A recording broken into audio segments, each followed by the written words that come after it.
Buongiorno ragazze, buongiorno ragazzi, j'espère que vous allez bien. Voici une petite vidéo de révision pour ceux qui veulent s'entraîner ou qui ont des doutes, c'est facultatif bien sûr, sur le passé composé.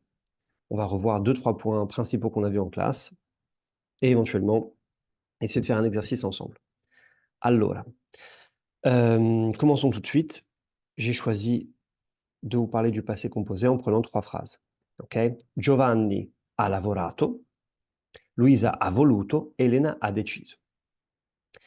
Donc, en voyant ces 3 phrases, qui se traduisent par Giovanni a travaillé, Luisa a voulu, Elena a décidé, on a tous les éléments pour réviser la formation du passé composé.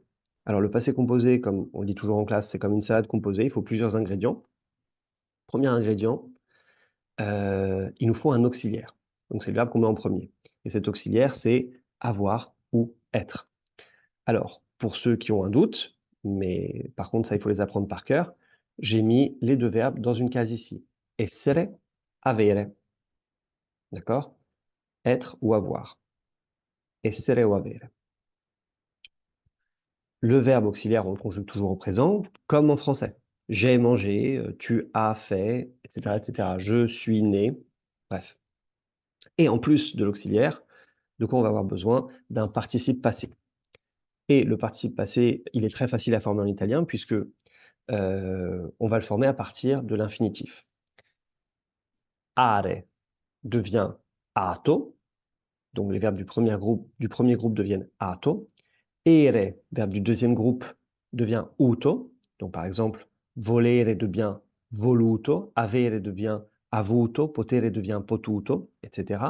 Et ire, les verbes du troisième groupe, devient ito. Alors on va prendre quelques exemples.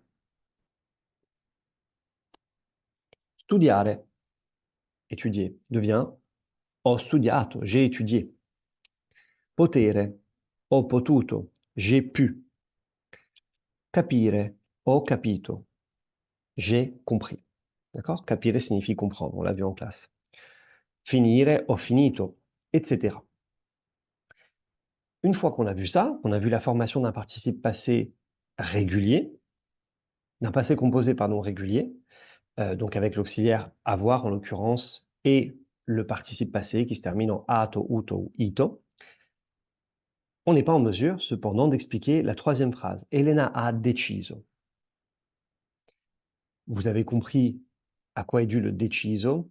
C'est parce qu'on est face non pas à un participe passé régulier, mais un participe irrégulier. Et il y en a plusieurs qu'il faut apprendre, tout simplement. Je vous ai mis dans la case en jaune, sur la droite, les principaux qu'on a vus en classe. Ensuite, il y en a plusieurs autres, mais les principaux, les plus utiles, en tout cas à ce stade, pour nous, c'est fare, qui devient fatto, nascere, qui devient nato, dire, qui devient detto, leggere, qui devient letto. Leggere, rappelons-nous, ça veut dire lire. Scegliere, qui devient scelto. Alors, à chaque fois qu'on présente une image, on dit ho scelto, ou bien, au pluriel, abbiamo scelto. Vedere, qui devient visto, d'accord? Parce qu'il est irrégulier, lui aussi. Ah, la settimana scorsa abbiamo visto. La semaine passée, nous avons vu. Decidere, enfin, qui devient deciso. Ho deciso. Ok? J'ai décidé.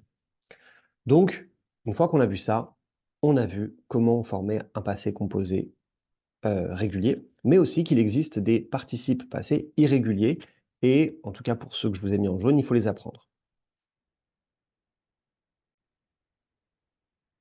Maintenant, passons à un